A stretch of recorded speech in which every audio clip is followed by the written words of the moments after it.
आज इस वीडियो में हमारा टॉपिक है 1937 का प्रांतीय चुनाव। पिछले वीडियो में हम लोगों ने भारत शासन अधिनियम 1935 को डिटेल में पढ़ा, जिसके तहत मैंने बताया कि प्रांतों में स्वायत्त शासन की स्थापना की गई और स्वायत्त शासन की स्थापना के तहत ही प्रांतों में प्रांतीय चुनाव करवाए गए थे। तो यहां से जो है अक्सर परीक्षाओं में प्रश्न पूछा जाता है, तो आप लोग जो है वीडियो को आखिर तक ध्यान से देखिएगा। प्रांतीय चुनाव ये 1937 का प्रांतीय चुनाव, तो आगे हम लिखेंगे 1937।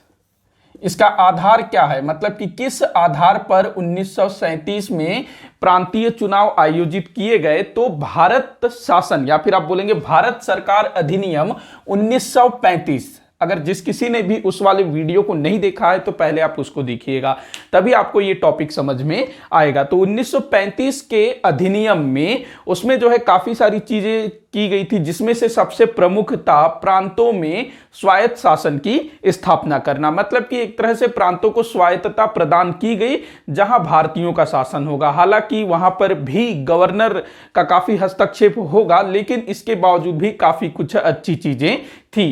तो 1937 में जो प्रांतीय चुनाव हुए, तो इस समय भारत में जो ब्रिटिश भारत था, पाकिस्तान, बांग्लादेश, भारत सब मिलाकर के एक हुआ करता था। तो टोटल 11 प्रांत हुआ करते थे। इस समय कितने प्रांत हुआ करते थे? 11 प्रांत हुआ करते थे। आपसे ये पूछा जाएगा कि कितने प्रांतों में चुनाव हुआ, तो 11 प्रांतों में चुनाव हुआ। अब ये 11 प्रांत कौन कौन से थे, इनका नाम जानना भी आपको बहुत ज्यादा आवश्यक है। अगर आप इन 11 प्रांतों को समझ लेंगे ना, तो आप ये 1937 का जो चुनाव है, जहां से क्वेश्चन किया जाता है, और उसको आप अच्छे से समझ पाओगे। तो 11 प्रांत हम लोग पहले देख लेते हैं। तो सबसे पहले नंबर पर है संयुक्त प्रांत। संयुक्त प्रांत मैं आपको नक्शे में भी समझाऊंगा। इस तरफ मैं एक भारत का नक्शा तैयार कर लेता हूं। कुछ इस तरह का था उस समय का भारत। पाकिस्तान, बांग्लादेश सब तो भाई एक ही हुआ करता था ना। ऐसा कुछ मिस्टेक हो जाए तो माफी चाहूंगा। कुछ ये ऐसा अपना जो है उस समय का भारत था, ऐसे ही कुछ ना। थोड़ा सा ये वाला पोर्शन जो है गड़बड़ा गया। ये तो ऐसे ही कुछ भारत उस जमाने का, ये कुछ ऐसा। यहां पर जो है आपका क्या आएगा? उत्तराखंड। ये ऐसा कुछ। खैर, आप लोग समझ ही रहे होंगे कि ये भारत है। तो संयुक्त प्रांत आज यहां पर ये आपका नेपाल है। थोड़ा सा छोटा हो गया, इसको लंबा करना था। तो नेपाल के जो नीचे वाला जो भाग है वो क्या है? उत्तर प्रदेश है। तो वही जो उत्तर प्रदेश, आज का जो उत्तर प्रदेश है, वो उस जमाने में किस नाम से जाना जाता था? संयुक्त प्रांत के नाम से जाना जाता था। यहां पर जो है उत्तर प्रदेश का बहुत सारा भाग आता था और उत्तराखंड का भी बहुत सारा भाग आता था। बीच में छोटे छोटे रियासत भी काफी होते थे। अच्छा, छोटे छोटे रियासतों की संख्या उस समय कितनी थी? तो 562 के करीब रियासत थे उस समय। 562 रियासत। तो उस समय जो अखिल भारतीय संघ के स्थापना की बात कही गई थी ना 1935 के अधिनियम में, तो जो अखिल भारतीय संघ, उसका गठन किस तरह से होना था? मैंने बताया था ब्रिटिश प्रांत और भारत के रियासतों को मिला करके एक अखिल भारतीय संघ की स्थापना होगी। लेकिन वो जो अखिल भारतीय संघ है कभी भी स्थापित नहीं हो सका, क्योंकि जो देशी रियासत थे उनको इस चीज में कोई भी दिलचस्पी नहीं थी। और यही कारण है कि अखिल भारतीय संघ की स्थापना नहीं हो सकी, इसलिए केंद्रीय चुनाव नहीं हुए। ये जो चुनाव था ना 1937 का चुनाव, ये प्रांतीय चुनाव थे। जो उस समय राज्य थे, जो 11 राज्य थे, उनमें चुनाव हुए। जैसे कि हमारे भारत में अभी कितने राज्य हैं? जितने भी राज्य हैं, 29 राज्य हैं। तो उनमें जो है प्रांतीय चुनाव होते हैं ना, विधायक के चुनाव होते हैं, विधानसभा चुनाव होते हैं। वहीं साथ ही साथ हमारे यहाँ जो संघ स्तर पर संसदीय चुनाव होता है, सांसद का चुनाव, जिसमें बाद में प्रधानमंत्री को भी चुना जाता है। तो 1935 के अधिनियम में जिस अखिल भारतीय संघ के गठन की बात कही गई थी, वो संघ बन ही नहीं पाया। इसी कारण केंद्र में चुनाव नहीं हुए। केवल कहां चुनाव हुए? प्रांतों में चुनाव हुए। जो ब्रिटिश प्रांत थे 11 प्रांत, उनमें चुनाव हुए। और एक बात आप ये भी समझिएगा कि जो उस समय भारत में अंग्रेजों का अधिकार था ना, तो ये जो पूरा एरिया है, ये भारत, यहां पर पाकिस्तान है, यहां पर बांग्लादेश है और ये अपना प्यारा भारत बीच में।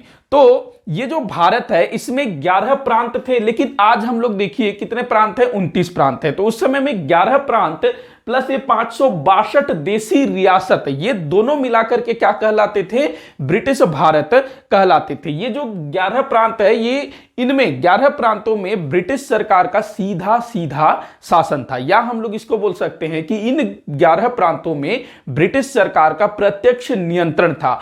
वहीं जो 562 रियासतें थी ना, जैसे कि त्रावणकोर रियासत हो गया, हैदराबाद रियासत हो गया, मैसूर रियासत हो गया, राजस्थान में काफी सारी रियासतें थी, कश्मीर रियासत जो बहुत बड़ा था। तो ऐसे जो रियासत थे जिनकी संख्या थी 562, उनमें ब्रिटिश सरकार का अप्रत्यक्ष नियंत्रण था। वहां पर क्या होता था, वहां के जो राजा महाराजा हैं वो वहां पर शासन करते थे, लेकिन उनके ऊपर किनका नियंत्रण होता था, ब्रिटिश ताज का नियंत्रण होता था। वो एक तरह से ब्रिटिश सरकार के करद राज्य थे, ब्रिटिश सरकार को वो टैक्स देते थे। जैसे कि हम लोग पहले जब राजा महाराजाओं के बारे में पढ़ते थे, जैसे कि मुगलों के बारे में जब हम लोगों ने पढ़ा, मराठों के बारे में जब हम लोगों ने पढ़ा, तो जो मराठों का क्षेत्र था वो दो भागों में बटा हुआ होता था, एक खालसा क्षेत्र, दूसरा जमींदारी क्षेत्र। जो खालसा क्षेत्र होता था वहां पर मराठे प्रत्यक्ष शासन करते थे, जमींदारी क्षेत्र में जमींदारों के माध्यम से शासन होता था। जो जमींदार है वहां पर आंतरिक मामले वो देखता था, बस वो साल में जो है टैक्स देता था। सेम यही चीज जो है मुगलों के समय में भी थी,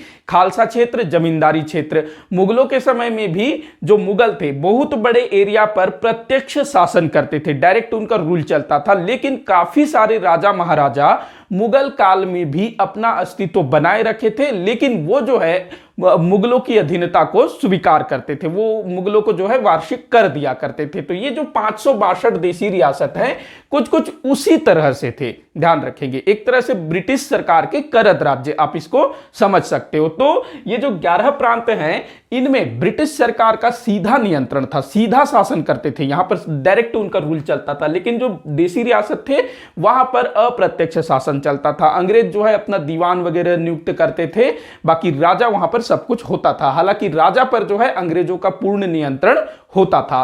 तो संयुक्त प्रांत यहां पर। उसके बाद दूसरा हम लोग देखेंगे मध्य प्रांत। मध्य प्रांत, इस मध्य प्रांत में ना बरार भी शामिल कर दिया गया था। तो मध्य प्रांत व बरार, जिसको अंग्रेजी में सेंट्रल प्रोविंस एंड बरार कहा जाता था।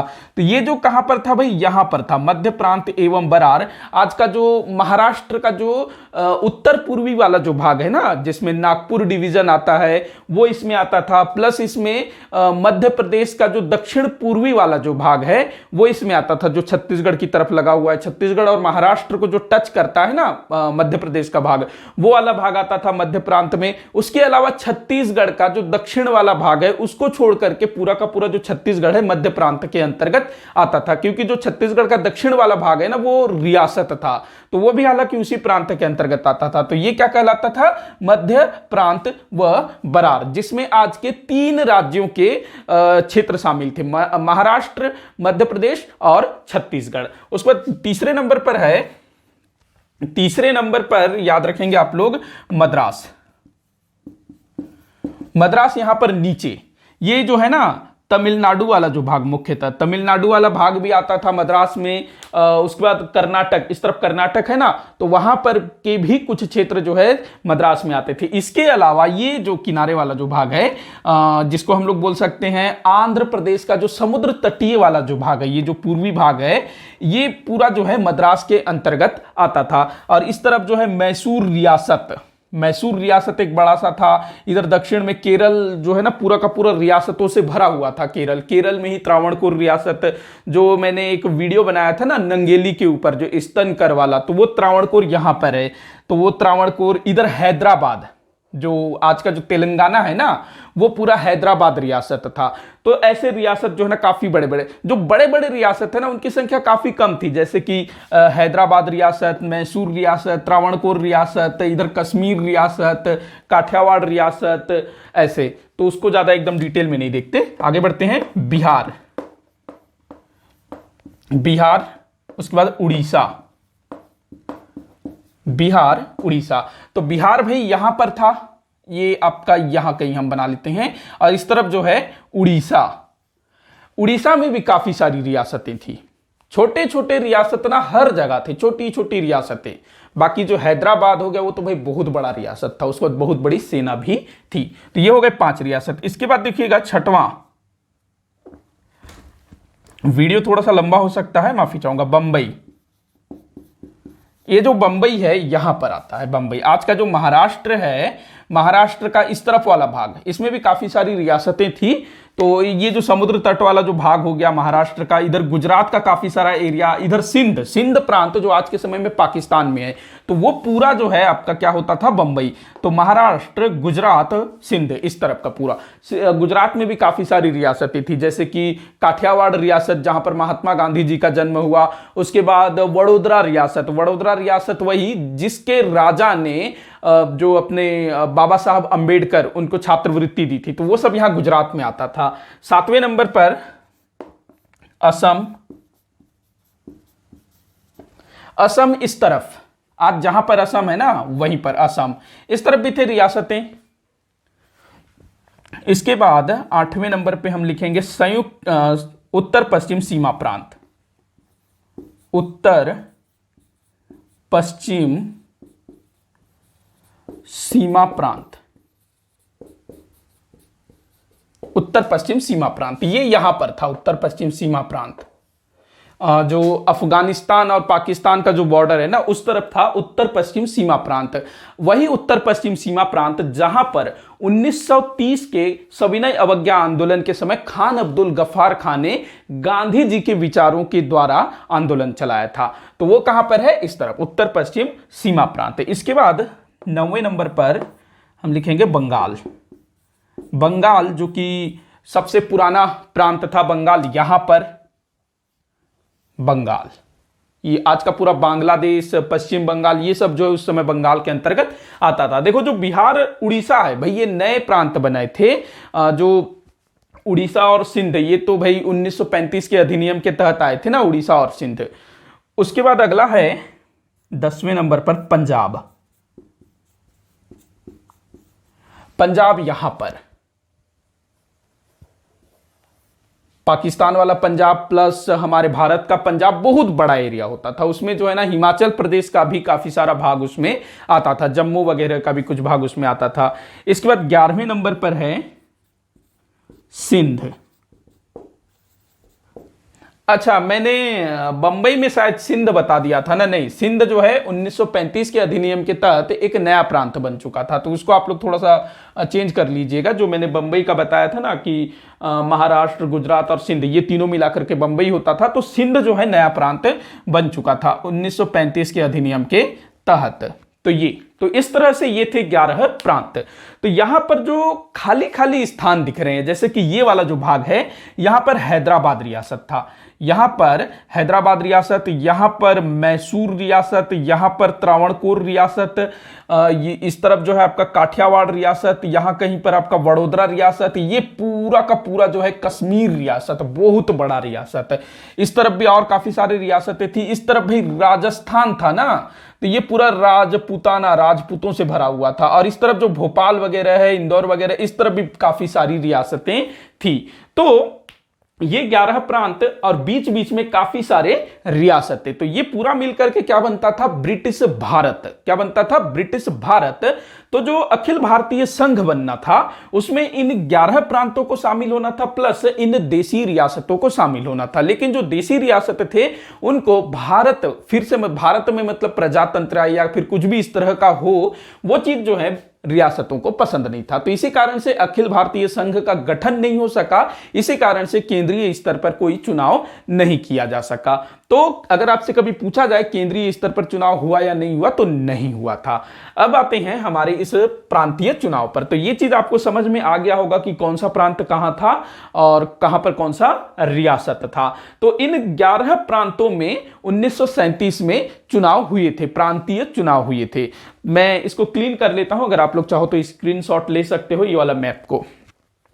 अब देखिएगा, जब 1935 का चुनाव 1935 में जब भारत सरकार अधिनियम पारित किया गया, जिससे स्पष्ट हो गया कि प्रांतों में स्वायत्तता लागू कर दी गई है, तो चुनाव होगा भाई, विधायक होंगे, मुख्यमंत्री बनेंगे, मंत्री होंगे, वही तो स्वायत्तता है ना। तो तय हो गया। लेकिन जो भारतीय राष्ट्रीय कांग्रेस थी, जो कि उस समय भारत के एक बहुत बड़े वर्ग का प्रतिनिधित्व कर रही थी, तो भारतीय राष्ट्रीय कांग्रेस जो है चुनाव को लेकर के थोड़ा दो धड़ों में बंट जाता है। कुछ लोग जो हैं चुनाव के पक्ष में नहीं थे। महात्मा गांधी जी भी चुनाव के पक्ष में नहीं थे। गांधी जी का मानना था कि भाई पहले हम आजादी पा लेते हैं, स्वराज पा लेते हैं, उसके बाद ये सारा कुछ देखेंगे। लेकिन कांग्रेस में ऐसे काफी सारे लीडर थे जो चाहते थे कि भाई ये जो हमको मौका मिला है इसको हम लोग नहीं छोड़ना चाहिए, हमको जो है प्रांतीय चुनावों में भाग लेना चाहिए, सरकार भी गठित करना चाहिए, क्योंकि कांग्रेस को लगता था हम लोग जीत ही जाएंगे तो हमको जो है चुनाव लड़ना चाहिए, सरकार भी बनाना चाहिए। अब जो है यहां पर तय होता है कि ठीक है हम सरकार चुनाव लड़ेंगे लेकिन हम सरकार नहीं बनाएंगे, ये वो निर्णय लेते हैं। चुनाव लड़ेंगे, जीतेंगे भी, लेकिन सरकार नहीं बनाएंगे, ये ब्रिटिश सरकार को हमारा एक तगड़ा जवाब होगा, इस टाइप से। अब जो है यहां पर मैंने कुछ चीजें बोली, जैसे कि महात्मा गांधी जी वो चुनाव के पक्ष में नहीं थे। इस चीज को आप लोग थोड़ा सा ध्यान में रखिएगा, क्योंकि वो स्वराज पहले पाना चाहते थे, बाद में ये सारा कुछ। अब जो है ये चुनाव होता है 11 प्रांतों में।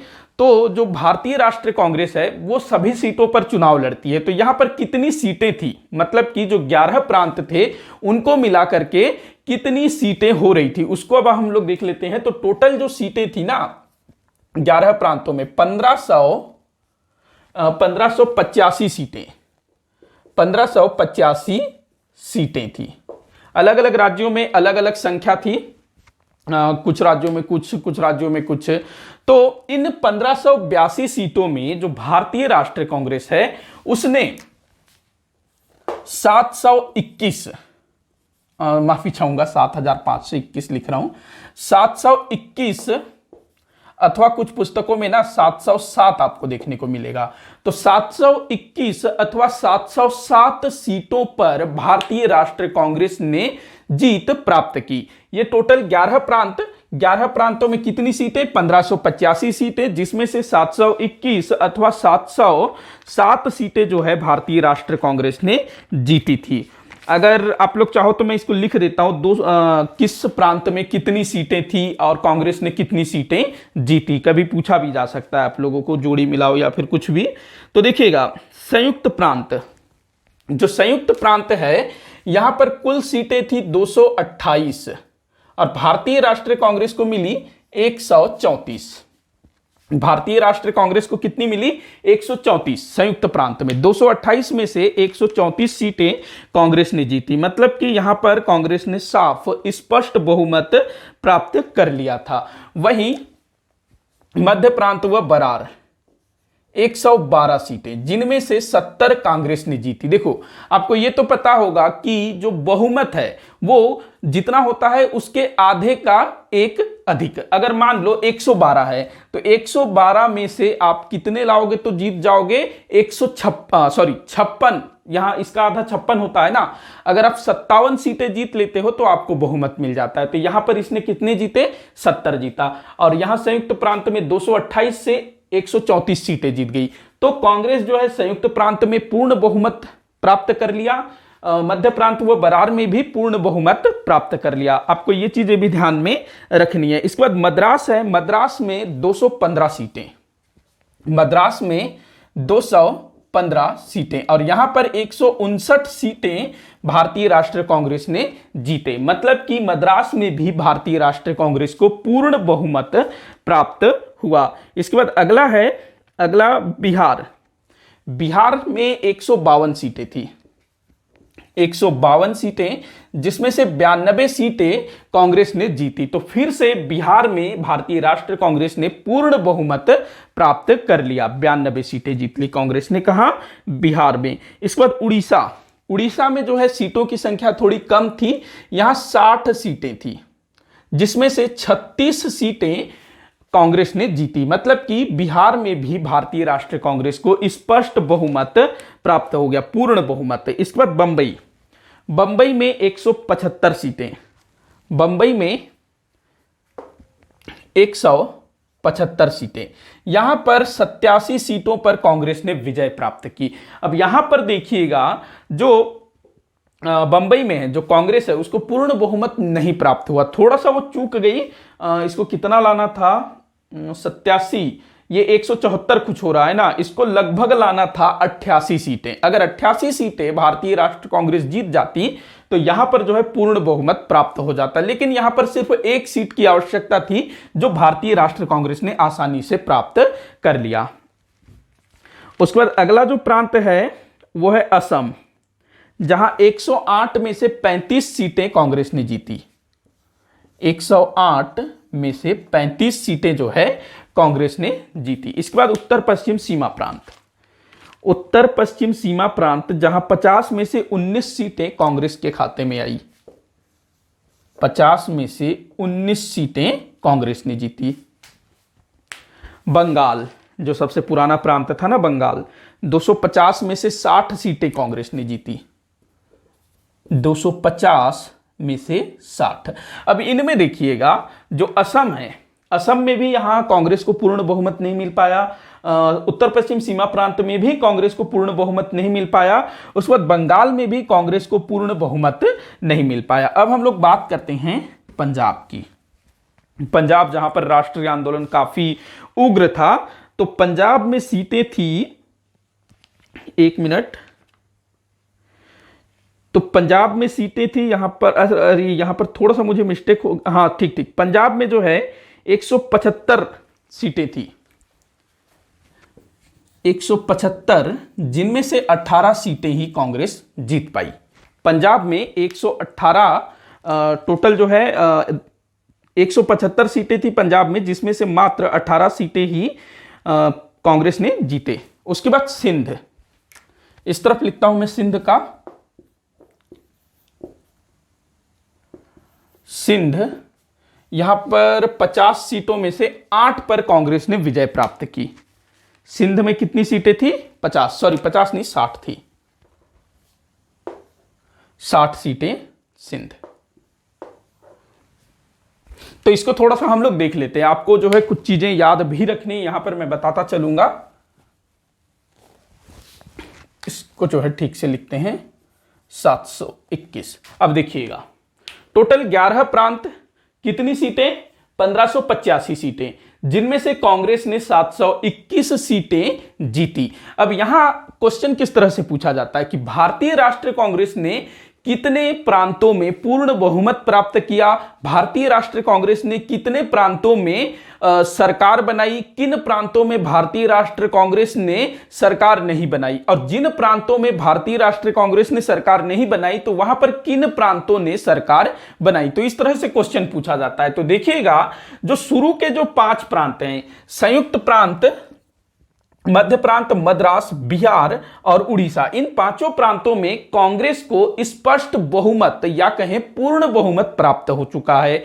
मतलब कि कांग्रेस यहां पर जो है बिना किसी दूसरे दल के सहयोग से अपनी खुद की सरकार बना सकती है। आप लोगों को ये तो पता ही होगा ना कि अगर मान लो किसी राजनीतिक दल को पूर्ण बहुमत प्राप्त नहीं होता है तो वो जो है दूसरे पार्टियों को अपनी तरफ मिला करके उनके साथ मिल करके मिलीजुली सरकार बना सकती है। जैसे कि अभी भी हमारे देश में, हालांकि जो भारतीय जनता पार्टी है उस पर पूर्ण बहुमत है, लेकिन पहले ही गठबंधन बन चुका था चुनाव के पहले, तो अभी भी जो है दूसरी जो सहयोगी पार्टियां हैं वो सरकार में शामिल है। लेकिन इसके पहले जो कांग्रेस की सरकार थी तो उस टाइम पे कैसी सरकार थी? मिलीजुली सरकार थी, किसी को भी जो है स्पष्ट बहुमत प्राप्त नहीं हुआ था। तो वैसा स्थिति इन 5 प्रांतों में नहीं आया। तो याद रखना है संयुक्त प्रांत, मध्य प्रांत, मद्रास, बिहार और उड़ीसा, ये वो 5 प्रांत थे जहां पर भारतीय राष्ट्रीय कांग्रेस को पूर्ण बहुमत प्राप्त हुआ था। काफी बार पूछा गया है। संयुक्त प्रांत, मध्य प्रांत व बरार, मद्रास, बिहार और उड़ीसा, इन 5 राज्यों में स्पष्ट बहुमत। देखो 228 में से 134, 112 में 70, 215 में 159, 152 में 92। बिहार का 1 मिनट मैं देखता हूं तो थोड़ा सा डाटा मुझे गड़बड़ लग रहा है। क्या बिहार में कहां गया? बिहार ये 95 है, माफी चाहूंगा, 1 मिनट। बिहार में ना 95 है बिहार में, ये 92 नहीं है, 95 है, ठीक है। और कहीं कोई मिस्टेक लगता है तो आप लोग मुझे बताइएगा। तो बिहार में 152 में 95, उड़ीसा में 60 में 36। तो ये 5 प्रांत जिसमें कांग्रेस को पूर्ण बहुमत प्राप्त हुआ। तो इन प्रांतों में कांग्रेस ने जो है अपनी सरकार बनाई बिना किसी दूसरे दल के सहयोग से। लेकिन कांग्रेस ने जो है इन 5 प्रांतों के अलावा और भी 3 प्रांतों में अपनी सरकारें स्थापित की। मतलब कि देखो, जो बंबई है, बंबई में पूर्ण बहुमत नहीं मिल सका, थोड़ा सा चूक गए कांग्रेस, यहां पर जो है 1 सीट की दरकार थी तो वो इसको आसानी से मिल गई। तो बंबई में भारतीय राष्ट्रीय कांग्रेस की मिलीजुली सरकार बनती है। उसके बाद देखिएगा असम में 108 में से 35 सीटें जो है कांग्रेस जीत करके वहां की सबसे बड़ी पार्टी बनी। बंबई में भी ये ऐसे ही था, बंबई में भी कांग्रेस जो है सबसे बड़े दल के रूप में उभरी, असम में भी कांग्रेस जो है सबसे बड़े दल के रूप में उभरी। असम में कितना चाहिए था, लगभग 55 सीटें चाहिए था असम में। 108 को अगर हम लोग आधा करेंगे तो 54 होता है, तो 54 से एक ज्यादा 55 सीटें चाहिए थी, लेकिन यहां पर जो है इसको उतना नहीं मिल पाया। लेकिन सबसे बड़े दल के रूप में उभरी और मिलीजुली सरकार बनाने में कामयाब रही। उत्तर पश्चिम सीमा प्रांत में 26 सीटें चाहिए थी सरकार बनाने के लिए और कांग्रेस जो है 19 सीटें जीतकर उत्तर पश्चिम सीमा प्रांत की सबसे बड़ी पार्टी बनकर के उभरी। तो यहां पर भी जो है भारतीय राष्ट्रीय कांग्रेस को सरकार बनाने में कोई दिक्कत नहीं आई, वो जो है दूसरे पार्टी के साथ मिलकर के सरकार बनाती है। तो बंबई, असम और उत्तर पश्चिम सीमा प्रांत, इन तीनों प्रांतों में भारतीय राष्ट्रीय कांग्रेस ने दूसरे पार्टियों के साथ मिलकर के सरकार बनाई, मतलब कि मिलीजुली सरकार बनाई। और इन तीनों प्रांतों में कांग्रेस जो है सबसे बड़े दल के रूप में उभरी। और इन 5 प्रांतों में भाई इसको तो बहुमत मिल गया, मतलब यहां तो कोई कहने की बात नहीं है, यहां पर तो वो अपने दम पर सरकार बनाई और सबसे बड़े पार्टी के रूप में उभरी ही उभरी। इसके अलावा संपूर्ण देश में जो 11 प्रांतों में जो प्रांतीय चुनाव हुए, जिसमें भारतीय राष्ट्रीय कांग्रेस ने 1585 में से 721 सीटों पर जीत दर्ज की और इसी के साथ कांग्रेस जो है पूरे भारत में एक सबसे बड़े राजनीतिक दल के रूप में उभरी। ये चीज भी आप लोग ध्यान में रखिएगा। इसके बाद हम लोग देखते हैं बंगाल, पंजाब और सिंध की स्थिति। तो देखिएगा, बंगाल में 250 में से कांग्रेस जो है 60 सीटें ही जीत पाई। 250, यहां पर सरकार बनाने के लिए कितनी सीटें चाहिए रही, 126। 250 का आधा कितना होता है, 125। तो 125 में एक ज्यादा, 126। तो कांग्रेस जो है 126 के आसपास कहीं भी नहीं है। तो क्या था कि जो बंगाल है, यहां पर एक दूसरी पार्टी जिसका नाम है कृषक प्रजा पार्टी। क्या नाम है, कृषक प्रजा पार्टी। मैं लिख देता हूं यहां पर, कृषक प्रजा पार्टी। तो बंगाल में कृषक प्रजा पार्टी, इसको जो है बहुमत प्राप्त होता है। हालांकि इसको भी स्पष्ट बहुमत नहीं मिला था, लेकिन बहुमत के करीब थी। तो यहां पर जो कृषक प्रजा पार्टी है वो मुस्लिम लीग के साथ मिलकर के सरकार गठित करती है। तो लीग मैं यहां लिख रहा हूं, लीग, मुस्लिम लीग। तो कृषक प्रजा पार्टी जो है बंगाल में सबसे बड़े दल के रूप में उभर करके सामने आती है और वो वहां पर मुस्लिम लीग के सहयोग से सरकार बनाने में सफल हो जाती है। तो यहां पर भारतीय राष्ट्रीय कांग्रेस को एक बहुत बड़ा झटका था, बंगाल में उसको जीत नहीं मिल पाई, क्योंकि देखो जो बंगाल है भाई, राष्ट्रीय आंदोलन की शुरुआत वहीं से हुई। कांग्रेस की स्थापना भले ही बंबई में हुई हो, लेकिन उस समय जो बड़े बड़े लीडर थे, जो बड़े बड़े नेता थे, वो अधिकतर कहां के थे भाई, बंगाल के थे ना। जो सुरेंद्रनाथ बनर्जी हो गए, जो कि भारतीय राष्ट्रीय कांग्रेस से शुरू से जुड़े थे। तो बंगाल जहां पर राष्ट्रवादी आंदोलन का आरंभ हुआ और जो शुरुआत में जो भी आंदोलन की गतिविधियों का जो केंद्र रहा, वो कौन था, बंगाल था, जहां पर स्वदेशी आंदोलन और दूसरे आंदोलन चले। तो उसी बंगाल में भारतीय राष्ट्रीय कांग्रेस को अपेक्षित जीत नहीं मिल पाई। तो ये कांग्रेस के लिए एक थोड़ा सा झटका था। हालांकि इसमें ना भारतीय राष्ट्रीय कांग्रेस की कुछ नीतियां, या फिर कहें भारतीय राष्ट्रीय कांग्रेस के जो मेन जो लीडर थे, जो शुरुआत में भी थे, वो अधिकतर बंगाल के उस तबके से आते थे, जो जमींदार वर्ग था ना बंगाल में। बंगाल में अंग्रेजों ने 1793 में क्या लागू किया था, जमींदारी प्रथा, जिसको स्थायी बंदोबस्त के नाम से भी जाना जाता है।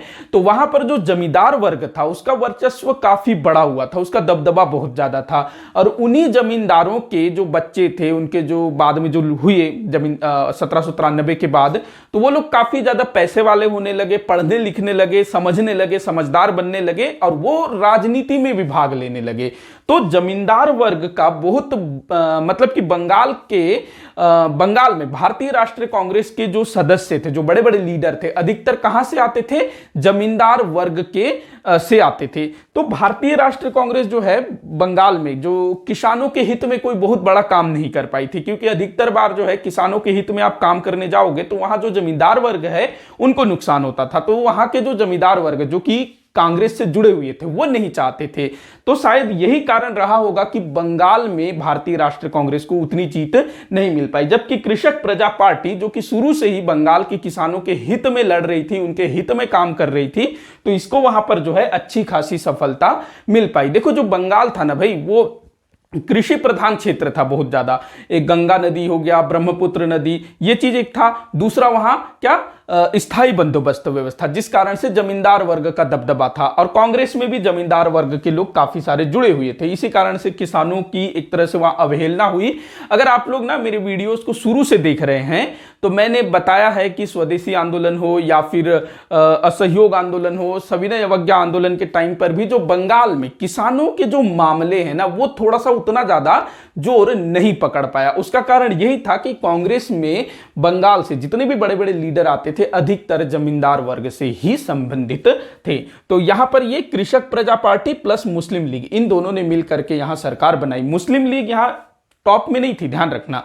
कृषक प्रजा पार्टी ये बड़ी पार्टी के रूप में उभरी। पंजाब की अगर मैं बात करूं तो यूनियनिस्ट पार्टी, यूनियनिस्ट पार्टी ये जो है पंजाब में पूर्ण बहुमत प्राप्त करती है और सरकार बनाती है। तो यहां पर देखो 175 में से मात्र 18 सीटें कांग्रेस जीत पाती है। अब इसके पीछे का क्या कारण है भाई? तो देखिएगा, पंजाब में जो राष्ट्रवादी आंदोलन था वो बहुत अधिक देखने को मिलता है। जब 20वीं शताब्दी के आरंभिक दशकों के बाद, शुरुआत में तो बंगाल में जोर था, महाराष्ट्र में जोर था, लेकिन 20वीं शताब्दी के आरंभिक दशकों में जो पंजाब है यहां पर भी राष्ट्रीय आंदोलन काफी तीव्र गति से आगे बढ़ा और जो क्रांतिकारी घटनाएं हैं वो भी पंजाब में बहुत हुई। अब देखिएगा, जो भगत सिंह वाला जो मामला था उसको लेकर के भी कहीं ना कहीं पंजाब के जो लोग थे वो कांग्रेस से थोड़े से नाराज थे। तो एक ये कारण भी हो सकता है और इसी कारण से जो वहां की जो यूनियनिस्ट पार्टी थी उसने जो है अच्छी खासी जीत दर्ज की। और कांग्रेस को देखिएगा 18 सीटें, 175 में से मात्र 18 सीटें। और यहां पर भी जो है मुस्लिम लीग का जो उतना कोई बहुत बड़ा काम नहीं कर पाई मुस्लिम लीग। उसके बाद आते हैं सिंध। तो सिंध में ना यहां पर भी देखो कांग्रेस को सिर्फ 8 सीटें मिली। यहां कितना चाहिए था? 31 चाहिए था ना, 31, तो 8 मिला। तो यहां पर एक local party Sindh United Party, Sindh United Party, ये यहां पर सरकार बनाती है, सिंध यूनाइटेड पार्टी। तो ये आप ध्यान में रखिएगा। तो 8 प्रांतों में कांग्रेस ने, इंडियन नेशनल कांग्रेस आईएनसी, आप ऐसे ना इसके सामने सामने ऐसे आईएनसी लिख दीजिएगा, आईएनसी, ये मिलीजुली सरकार, ये पूर्ण बहुमत वाली। तो ये ध्यान में रखना है कि किन प्रांतों में भारतीय राष्ट्रीय कांग्रेस ने सरकार बनाई, किन प्रांतों में भारतीय राष्ट्रीय कांग्रेस को पूर्ण बहुमत मिला, किन में मिलीजुली सरकार बनी, ये ध्यान रखेंगे। बंगाल में कृषक प्रजा पार्टी प्लस मुस्लिम लीग, पंजाब में यूनियनिस्ट पार्टी और सिंध में सिंध यूनाइटेड पार्टी ने सरकार बनाया। एक चीज ध्यान रखना कि इस समय भारत में, ब्रिटिश भारत में 2 राष्ट्रीय स्तर के पार्टी थे, राजनीतिक दल थे। एक तो हो गया आईएनसी, इंडियन नेशनल कांग्रेस, भारतीय राष्ट्रीय कांग्रेस। दूसरी थी लीग, मुस्लिम लीग, पूरा लिख देते हैं ऊपर में, मुस्लिम लीग, ये दूसरी पार्टी थी राष्ट्रीय स्तर की। तो 2 पार्टियां थी राष्ट्रीय स्तर की, भारतीय राष्ट्रीय कांग्रेस और मुस्लिम लीग। उसके बाद जितनी भी पार्टियां थी, चाहे वो यूनियनिस्ट पार्टी हो, कृषक प्रजा पार्टी हो या सिंध यूनाइटेड पार्टी, ये सब जो हैं लोकल क्षेत्रीय स्तर के राजनीतिक दल थे। अच्छा, यहां पर ये जो चुनाव हुए तो सबसे टॉप में कौन था भाई? तो इंडियन नेशनल कांग्रेस, भारतीय राष्ट्रीय कांग्रेस सबसे टॉप में था। दूसरे नंबर पर मुस्लिम लीग और तीसरे नंबर पर थी यूनियनिस्ट पार्टी। ध्यान रखेंगे, तीसरे नंबर पर यूनियनिस्ट पार्टी, अगर आपसे ऐसा भी पूछा जाता है तो इसको अगर आप लोग चाहो तो स्क्रीनशॉट ले लीजिए। इसके बाद आगे बढ़ते हैं, और भी काफी कुछ बताने को है। तो देखिए, अब हम लोग बात करते हैं कुछ और राजनीतिक दलों के विषय में। तो यहां पर देखिएगा, हम लोगों ने भारतीय राष्ट्रीय कांग्रेस देखा, मुस्लिम लीग देखा, Krishak Praja Party, Unionist Party, Sindh United Party. Total कितना? 5 राजनीतिक दल। इनके अलावा और भी राजनीतिक दल थे जिन्होंने इस प्रांतीय चुनाव में भाग लिया था। हालांकि उनको उतना सफलता तो नहीं मिल पाया, लेकिन उनके बारे में भी अक्सर पूछा जाता है। ये नंबर भी मैं मिटा देता हूं। तो एक पार्टी थी जस्टिस पार्टी, ये काफी बार ना एग्जाम में भी पूछा गया है। जस्टिस पार्टी ये मद्रास की थी। चलो मद्रास के आगे लिखेंगे। जस्टिस पार्टी कहां की थी भाई? मद्रास की। जस्टिस पार्टी काफी बार पूछा गया है कि जस्टिस पार्टी कहां से थी। चुनाव लड़ती है लेकिन इसको उतनी ज्यादा जीत नहीं मिल पाती है। जो जस्टिस पार्टी थी ना, इसको सरकार का भी समर्थन प्राप्त था। मतलब कि जो ब्रिटिश सरकार थी वो चाहती थी कि जस्टिस पार्टी जीते, सरकार बनाए, लेकिन सरकार के समर्थन के बावजूद भी जस्टिस पार्टी के ऊपर जनता ने भरोसा नहीं दिखाया। इसके बाद देखिएगा, संयुक्त प्रांत में यहां एक पार्टी थी, नेशनल एग्रीकल्चरिस्ट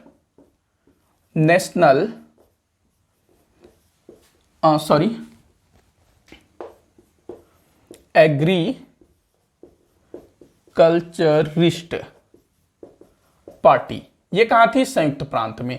और इस पार्टी को भी ब्रिटिश सरकार का समर्थन प्राप्त था, लेकिन इसके बावजूद भी ये पार्टी जो है अपेक्षित सफलता नहीं प्राप्त कर पाती है। तो 2 राजनीतिक दल 1937 के प्रांतीय चुनाव में ऐसे थे जिनको ब्रिटिश सरकार का समर्थन प्राप्त था। नेशनल एग्रीकल्चरिस्ट पार्टी संयुक्त प्रांत की, जस्टिस पार्टी मद्रास की। तो दोनों को जो है सफलता नहीं मिल पाई। इसके बाद देखिएगा, बंबई में एक आपको याद रखना है, बंबई में भीमराव अंबेडकर, जो बाबा साहेब अंबेडकर थे ना, इनकी राजनीतिक पार्टी थी अंबेडकर। तो इनकी राजनीतिक पार्टी थी लेबर पार्टी, या इसको हम लोग बोल सकते हैं श्रमिक दल। श्रमिक दल, इसको एक और नाम से जाना जाता है, अखिल भारतीय श्रमिक दल, ऐसा कुछ बोला जाता है। जहां तक बस आप इतना भी याद रखेंगे काफी है। श्रमिक दल, श्रमिक दल या फिर लेबर पार्टी, राष्ट्रीय श्रमिक दल, माफी चाहूंगा, यहां सामने राष्ट्रीय लगा देंगे, राष्ट्रीय श्रमिक दल, राष्ट्रीय श्रमिक दल। तो ये जो राष्ट्रीय श्रमिक दल थी ना, इसने बंबई और मध्य प्रांत में चुनाव लड़े और ठीक ठाक सफलता इसको मिली। मतलब कि जितने सीटों पर इसने चुनाव लड़ी उसके हिसाब से इसने जो है ठीक ठाक सफलता प्राप्त की। क्योंकि जो अंबेडकर थे भाई, इस चुनाव के पहले 1932 में पूना समझौता हुआ था और महात्मा गांधी जी का हरिजन उद्धार आंदोलन भी चल रहा था। साथ ही साथ ये जो राष्ट्रीय श्रमिक दल या फिर लेबर पार्टी है, इसने अपना ठीक ठाक काम किया और ठीक ठाक सीटें प्राप्त की। तो ये कुछ चीजें आप लोग और ध्यान में रखिएगा। इसके बाद हम लोग थोड़ा सा देख लेते हैं कि भाई किस प्रांत में किसकी सरकार बनी, मतलब कि कौन मुख्यमंत्री बना, कौन क्या बना। अच्छा, एक चीज उससे पहले हम लोग ये देख लेते हैं, मुस्लिम लीग, इसको कितनी सीटें मिली। तो टोटल 1585 सीटें थी पूरे भारत में।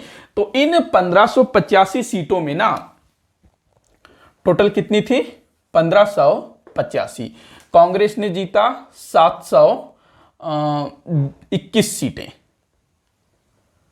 721 कांग्रेस के खाते में। अब देखिए, मैंने बताया था कि जो ब्रिटिश सरकार है उसने 1909 के अधिनियम के तहत भारत में सांप्रदायिक निर्वाचन प्रणाली की शुरुआत की। सांप्रदायिक निर्वाचन प्रणाली के आधार पर जो अल्पसंख्यक वर्ग हैं उनको जो है पृथक निर्वाचन का अधिकार दिया गया। 1909 के अधिनियम में मुसलमानों को दिया गया, फिर 1919 के अधिनियम में सिखों को दिया गया, ईसाइयों को दिया गया, बाद में फिर जो एंग्लो इंडियन है उनको दिया गया। इसके बाद दलितों को भी पृथक निर्वाचन का अधिकार दिया जा रहा था, जो कि पूना समझौता के तहत उसको जो है ठुकरा दिया गया।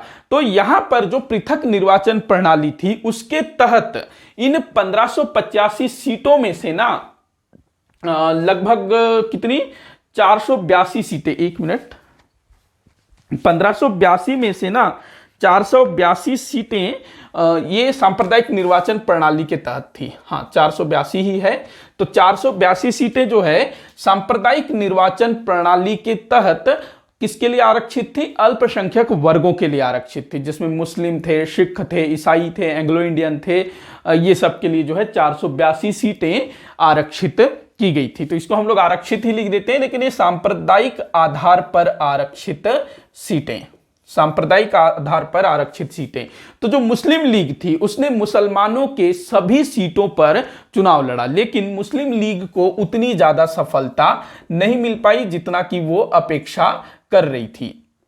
अब देखो, जो मुस्लिम लीग है भाई, वो पूरे भारत के मुसलमानों का प्रतिनिधित्व कर रही हूं, ऐसा सोचती थी ना। मतलब मुस्लिम लीग के जो नेता थे उनका मानना यह था कि हम संपूर्ण भारत के मुसलमानों का नेतृत्व कर रहे हैं। तो इन्होंने जो है मुसलमानों के लिए जितनी भी सीटें आरक्षित थी उन सभी में चुनाव लड़ा, लेकिन इनको मात्र 51 सीटों पर जीत प्राप्त हो सकी। वहीं अगर बात करूं मैं भारतीय राष्ट्रीय कांग्रेस की, तो भारतीय राष्ट्रीय कांग्रेस ने भी इन आरक्षित सीटों पर अपने प्रतिनिधियों को उतारा था। तो जो मुस्लिम कैंडिडेट के लिए जो आरक्षित सीटें थी उनमें 58 सीटों पर भारतीय राष्ट्रीय कांग्रेस ने अपने प्रतिनिधियों को उतारा था। कितने सीटों पर? 58 सीटों पर, आईएनसी। और इन 58 में से 26 सीटें जो है भारतीय राष्ट्रीय कांग्रेस जीत जाती है। तो यहां पर अगर हम लोग देखें तो जो मुस्लिम लीग है उसको यहां पर एक करारी हार प्राप्त हुई थी। मतलब उसका एक तरह से कचरा हो गया था, जितना वो अपेक्षा कर रही थी। मतलब बोल रही थी कि भाई हम जो है भारत के मुसलमानों का प्रतिनिधित्व करते हैं, हमको जो है इतना इतना हमको अधिकार दो, इतने इतने सीटें दो। तो वो जो है जब यहां चुनाव कराया गया तो वो मात्र 51 सीटें ही जीत पाई। जबकि भारतीय राष्ट्रीय कांग्रेस, जो कि सबको लेकर के चलने में विश्वास करती थी, सबका साथ सबका विकास, तो ये पता किस दल का स्लोगन था, सॉरी, तो आईएनसी, इंडियन नेशनल कांग्रेस, इसने जो है 58 सीटों पर चुनाव लड़ा, जो आरक्षित सीटें थी, और कितनी जीती? 26 सीटें। अब यहां पर एक चीज आप लोग ध्यान रखिएगा, जो मुस्लिम लीग थे भाई, इनके लीडर कौन थे?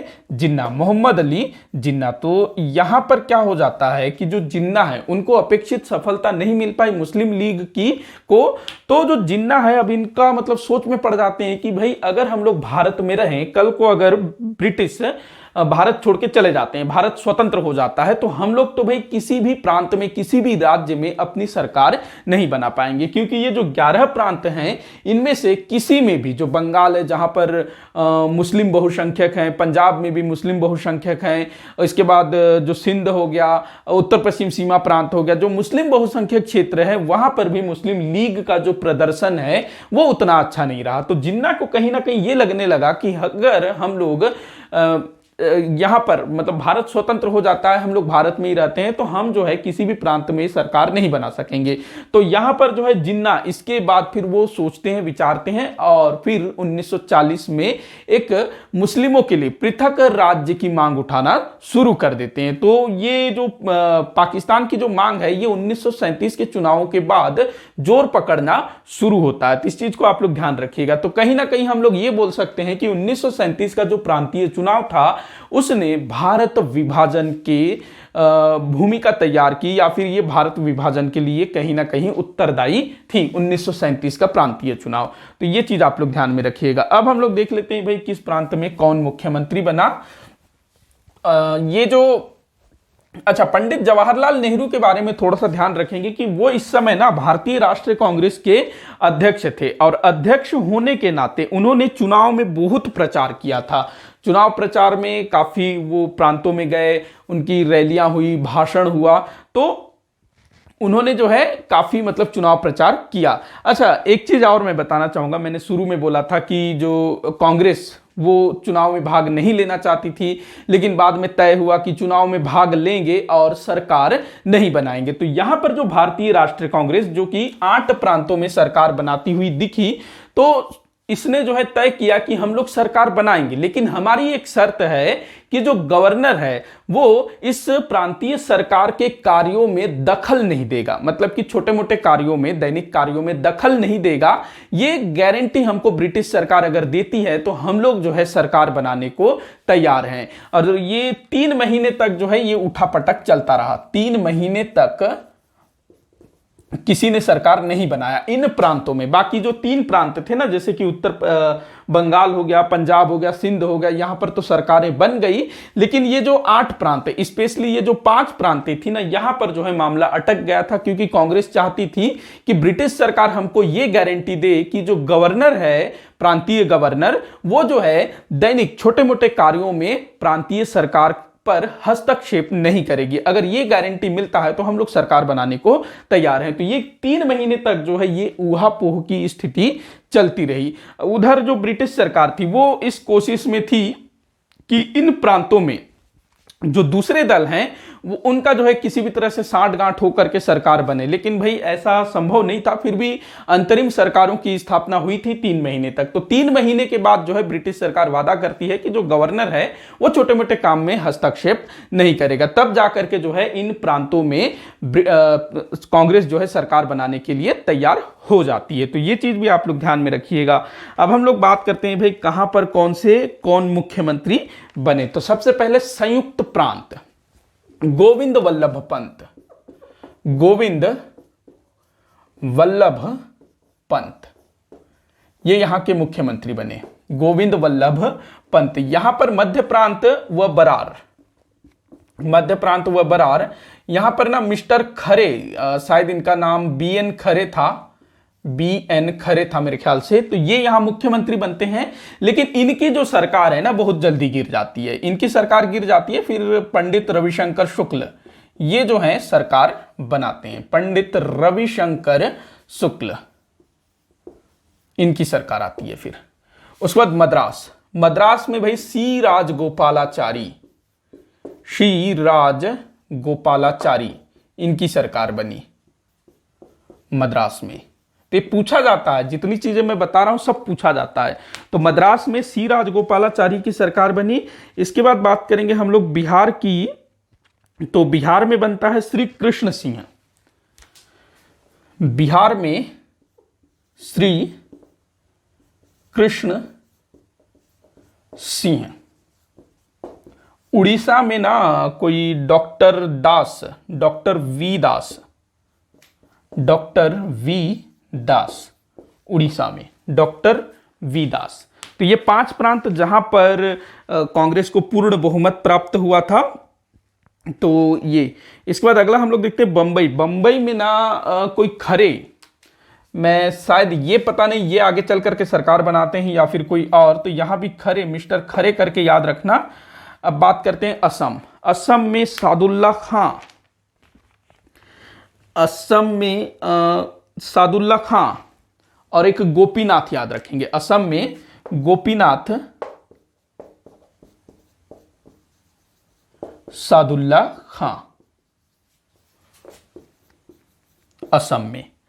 इसके बाद बात करेंगे उत्तर पश्चिम सीमा प्रांत। यहां पर जो है खान अब्दुल गफार खां, खान अब्दुल गफ्फार खां, वही सीमांत गांधी, खान अब्दुल गफ्फार खां, इन्होंने यहां पर सरकार बनाई। तो ये 8 प्रांत जहां पर आईएनसी की सरकार बनी, इंडियन नेशनल कांग्रेस की सरकार बनी यहां पर इन 8 प्रांतों में। बंगाल की बात करें तो फजल हक, फजल हक जो कृषक प्रजा पार्टी से थे, फजल हक। पंजाब में ना हयात, सिकंदर हयात, पंजाब में सिकंदर हयात, इन्होंने यहां पर सरकार बनाई। अब रह जाता है सिंध। सिंध, सिंध प्रांत में यहां पर सरकार बनाई। सिंध प्रांत में गुलाम हुसैन, गुलाम हुसैन, ये सिंध प्रांत में।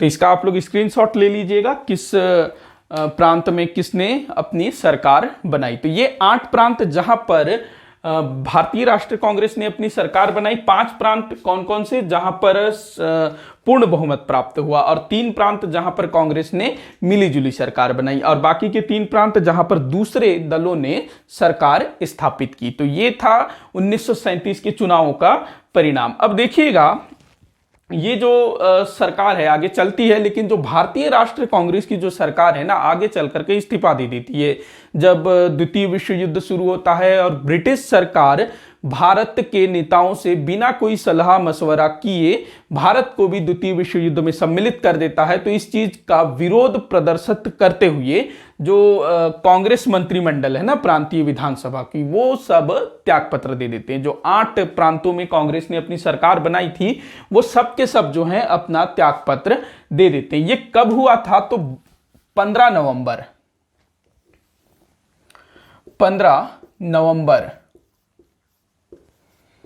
1939 15 नवंबर 1939 को भारतीय राष्ट्रीय कांग्रेस के इन 8 प्रांतों के जहां पर कांग्रेस की सरकारें थी, उन्होंने जो है त्यागपत्र दे दिया। त्यागपत्र देने का कारण क्या था? द्वितीय विश्व युद्ध में भारत को भी सम्मिलित किया जाना।